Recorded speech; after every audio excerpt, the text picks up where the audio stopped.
Hello, hello, fabulous superheroes. Welcome to another episode of Superheroes in Heels, the show that we trade our capes in for stilettos and get real about the adventures and misadventures of being a woman in business. I'm your host, Kimberly Borgens, and today I'm coming to you with a confession. Okay, I'm a recovering control freak. Yep, I said it. Cards on the table. Can I get an amen, ladies? Today, we're going to dive into the world of control. Why do we do it? What it costs us, and how to spot it. But most importantly, how to let it go so we can lead and live with more freedom. So grab yourself a coffee, your notebook, and maybe a stress ball, or, maybe a glass of wine. This is going to be good. Like, if being a control freak was an Olympic sport, in my early years, I had more medals than Simone Biles. Let me paint the picture. I once labeled all of my pens and pencils. And yes, that's an actual story. They had these little flags on them, so I would know if somebody else had my pen. Or how about this? I don't know. Maybe I have some of you out there. Have you ever let somebody else load the dishwasher, but then gone back and rearranged every plate? Maybe just me. Oh, come on. I know some of you are out there silently nodding in solidarity. Look, being a control freak isn't just a personality quirk. It's practically a business strategy for some of us. But is it working for us or is it working against us? So let's talk about, why do we do it? Why do women in business try to control every detail, every outcome, and every email font size? It's not just about perfectionism. Really, it's about safety, comfort, and sometimes fear. For many of us, control is our, what do you call it? Emotional spandex, right? It smooths out the anxiety, it holds everything into place, but it keeps us feeling together, or at least looking that way to everyone. But here's the kicker, just like spandex, control is tight, it's uncomfortable, and not exactly designed to wear all day long. It's a coping mechanism that helps us get through the tough times, but it can also squeeze the joy, squeeze out creativity right out of our business. Whew! Who's ready to take those things off at the end of the day? Look, I'm talking about control in the sense of, what do we have to control? This isn't just a business problem. It happens at home all the time, like trying to control every little detail. What time your kids to go to bed, what time they get up, what time they do this, what time they do that. Now, some of that is important for structure. Sometimes, I don't know, we women tend to go a little bit overboard. We hear our husbands saying, if we hear our husband saying is like, okay, control freak, then we might be going overboard. That might be a hint. But think about that. Even our siblings, right? They might say those kinds of things. That's a clue for you that you might want to look at it, because it might be costing you something in your personal life. It could be costing you relationships. It could be costing you those conversations that you truly want to have with the people, but because you seem to be a little controlling, they don't really want to have those conversations with you because they don't want to be controlled. Let's look at the reality of it. When you're busy doing everything, you're actually missing out on everything else. The hidden cost of trying to control it all: stress, burnout, stalled growth, and let's be honest, right? Becoming the bottleneck in our own company, in our own family, in our own life. Look, I learned this the hard way. Okay. I've been called a control freak many, many, many a time. There was a time when I felt like I had to answer every email, approve every order, fix every typo, right? Correct people all the time. I was working 16 hours a day and sleeping like a ninja, one eye open and one eye closed.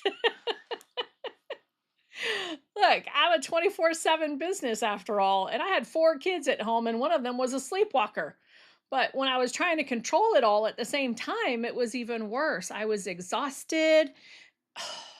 And I was robbing my team of the chance to shine, even my kids. And not to mention, I never really got really good REM sleep. It wasn't until I was able to learn to let go of some control that I actually had a really good night's sleep. So let's play a little game for a quick second. Okay, let's call it, are you a control freak for CEO? Ready? Here we go. I want you to score 1 point for every yes that you get from the questions that I ask. Number one, do you secretly undo tasks that your team has already done? And if you don't have a team yet, okay, your team at home. Number two, are you the only one who knows all the passwords? Number three, do you say, it's just easier if I do it myself at least once a day? And number four, have you considered installing a secret camera in the break room? Just kidding. But seriously, look, if you've scored even one, welcome to the club. No judgment here, just laughter in a safe space. The first step to recovery is admitting that we have a problem, right? Isn't that what we've heard all these years? And that's just not everybody else's fault, it's ours. So I just wanted to kind of play with it today because so often we're criticized for being control freaks, and so often it's put as a negative thing to us. And it really isn't our intention to make it a negative thing. So I really want to say that, ladies, this there's no shame in this game, okay? Being a control freak means that you care. You care deeply about your work and your people. Right? But caring doesn't have to mean clutching the steering wheel until your knuckles turn white. Recovery starts with a little self compassion and a lot of courage. So, anybody ready to step into that today? The truth is, letting go is the ultimate superpower. It's not about lowering your standards. I want to be clear on that. It really is about trusting your team, trusting the process, and trusting yourself to lead rather than micromanaging. I talked about that on my last episode in case you missed it. Letting go gives you the space to think, it gives you space to create and to grow. The difference between being a boss and being a leader, right? That is powerful if you really stop and think about it. Leaders command, they don't try to control. They build trust, they empower others, and they create the space for magic to happen. I don't know about you, but I love when magic happens. So, if you're looking to create magic, it might mean that you have to let go of some control. So, what could you do to let go of some control? So, here's a few practical little tips. And these are other tips I've given in other podcasts. I'm just putting them towards this one is first off, delegate, right? Don't just delegate tasks, but delegate outcomes as well. Instead of telling your team, step up, how to do something, explain what success looks like and let them figure out the how, right? Let them step their creativity in and then you just be the guide for that. Another tip is build systems, not bottlenecks. Stop being the problem. You hired a team of people, stop inserting yourself in there so often that you're actually losing more wages because you're not including the amount of time you're spending at the same time with somebody else. Good systems mean that you don't have to be in every meeting or improve or approve every decision. Look, my business partner, who happens to be my husband, also he runs the operations of the company, and every week he has team meetings with his team. I don't attend them. I don't need to attend them. Are you kidding me? I'd go, wait, hold on. What are you doing? I don't want to be that person that's bottlenecking my operations team. I want them to take charge and step into that space. Good systems mean I don't have to be there. You can also step back, like literally. Commit to not checking on a delegated project for 48 hours. Right? You might be surprised at what can happen if you just leave people alone and let them do their job. Step back a little bit and let them move forward to show you what's going on. Trust, then verify. I say inspect what I expect is another way to say it. Give people the chance to prove themselves and then check the results. I'm not worried about the process that got them there. I'm worried about, did the results happen? Are these the results we're looking for based on our goals, our vision, our mission? If they are, I don't need to worry about the process. Well, at least not in this form, right? But give people that chance to prove themselves good. Most people hire people and are ready to see them fail. I'm challenging you to go, what can I do to see them doing well? And then the next tip is celebrate the mistakes. I know that's hard. We weren't conditioned that way. We went to school, we got a bad grade, it was negative. We get a bad grade on our report card. Our parents, you know, belittled us, guilted us, beat us, whatever it was. There was never a good reason to celebrate the mistakes. We were trained not to do that. And what I'm saying is, if you want to get past being the freaky control freak, what you need to do is to start celebrating the mistakes. Turn those failures into learning moments, learning opportunities. Hey, help me understand how this happened. Okay, what do we need to do to make sure this doesn't happen again? Let them help you solve it. It's how super teams are really built. Man, let me tell you, I have learned so much from my team solving the problems from the mistakes that have happened than for me even going in there and saying, this is what you did. They actually learned so much more when they celebrated their mistake by saying, how did I do that? How did that come about? What could I have done differently in that? They take ownership of it. Woo! Then I don't have to be the bad guy. They get to be the bad guy on their own selves, but really they're not the bad guy because they're winning. How is that not a positive? Right? Even with our kids mucked it up. Guess what? They're kids. They're supposed to muck it up. Bring them up into the space where you could celebrate their mistakes. Oh my gosh, how did you end up with that? I thought we studied enough. We studied. Oh, but what the problem is, you know what? I know for me personally, man, oh man, I get beaten for a low grade. Okay. So I worked hard to keep my standards high. But I'll tell you what, in the 9th grade, I had this history teacher. His name was Mr. K. I still remember him. And Mr. K never taught anything. Okay. Not the best teacher in the world, but he was still a teacher and he wasn't a bad guy. He just never taught anything in class. What he did is we had our social studies book, all right? And that thing was huge. It's one of the biggest books I ever had in my entire life. It was thick, it was tall, it was heavy, and I had to take it home every single day. But what Mr. K did is he would have you read the chapter and then you would take a test at the end of the week. You read the chapter, you take a test. You read the chapter, you take a test. Got it. Sounds easy, right? I would read the chapter, I would take the test, and I would fail the test every single week. Every single week. And so the consequence, the punishment in school, right? If you didn't pass the test, then you had to write the chapter. You had to handwrite that chapter and turn it in on the Monday. So my whole weekend would be spent writing this daggum chapter. Week after week after week. He never stopped and said, hey, how can I help you? He never said, he said, you're not studying. I'm writing these chapters every single week. Right? I got so good at my creativity. I figured out that Mr. K was not even reading what I was writing. He'd look at it, he'd go, okay, he'd give it back to me. Right? What I was doing was having a girlfriend party.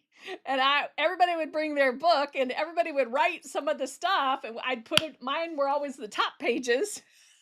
And then my girlfriends would have different pages that they would write out, and I'd put them all together, and then we could go play and I could have a weekend time with my friends, right? I'd have snacks. We would just have a book writing party. And then finally I got mad one day and I said, when he said, you have to write the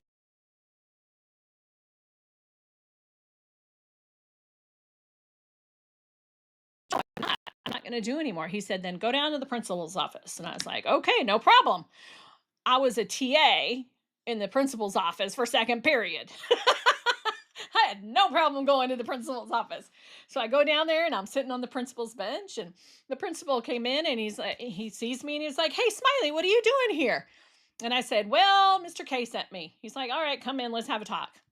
So we go in. I said, "Look, I told Mr. K I'm not writing any more of this book. I've written this much." And I showed him my whole binder filled with all the chapters to this book.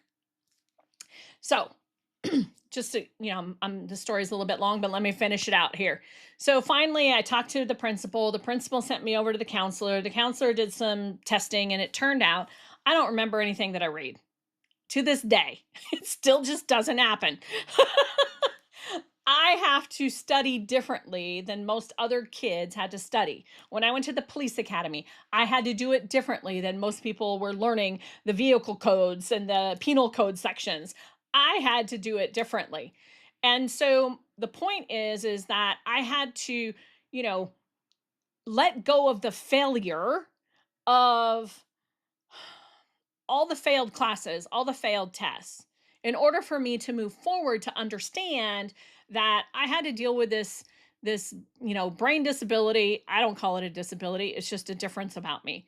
I just this learning thing. I had to turn my failures in that moment into how can I be successful. So when you can turn those failures that you're doing, look, you never know somebody else's story. Okay. I read all the time. I love to read. It just doesn't mean I remember everything about it, which is a bonus for me because I can read, books again and unless I put some emotional connection to it, right? It's just kind of funny for me. But think about it for you. What is that thing that you had failure in that is still holding you back because you didn't celebrate the mistake? You didn't learn from it. Miss Control Freak, I want you to let go of it. I want you to learn to celebrate those mistakes. I want you to say, what did I learn from that? It's not a mistake when you can learn from it. It's a lesson. I know that teachers and parents, we were beat into this is a problem, this is a failure. And I'm telling you, it's not. So don't hang on to it, okay? But what I really want to say next is when you move from control to command, you have command presence, you step into your true leadership power. You create a culture where your team feels safe to take risks. They feel safe to innovate. They feel safe to bring their best selves to work because they know that you're not going to make them feel like a failure at their job. You stop being the bottleneck and you start to be the catalyst. Empowering your team isn't just good for business, it's good for your soul. Okay. When I was able to stop trying to control every situation, every little detail, right? Made it so much easier. Let me be honest with you though. I let go of control all the time, but when I'm stressed, it seems like I start to control a little bit more. So if you're noticing that you're in control space, check in with yourself. Are you stressed out? What are you stressed out about? What can you control in this moment? Right? Empowering your team isn't just good for business. Like I said, it's good for your soul. It's good for your sanity. It's good for your stress. And if you find yourself getting stressed out, then check in so that you're not trying to control everything. When you can get focused on the big picture, your vision, your yes, you might even be able to take a little vacation where you don't check your email every 10 minutes. I mean, imagine that. I know I can do that. How about you? What I'm saying is let go of being the perfectionist, the control freak, the person who has to be in charge of everything. You have to be responsible to make sure everything gets done in your business. That's different than you having to do everything. The buck stops with you as the CEO of your business, but it doesn't mean you're the only one who can do it. Let other people show their magic, show their gift, bring things to the table that you never even thought of yet. You'd be surprised what more you can add to your business when you let other people bring their more. So, superheroes, here's your permission slip. Let it go. You don't have to do it all. In fact, the reality is your team will thank you for letting them step up. And imagine if you can connect with other people instead of having to do all that work, how much more your business could be. So, if you want to connect with other amazing women, you loosen, your grip just a little bit, lead with purpose. Join me over at the Hive Hangout. It's the community of fearless, fabulous women entrepreneurs. We share stories, laugh at our control freak moments, support each other in building powerful businesses, with a little bit more ease and heck, a lot more fun. Go to kimberlyborgens.com and, get connected with me with the Hive Hangout. Until next time, keep your heels high, your standards higher, and remember, letting go is the new superhero move. Be blessed.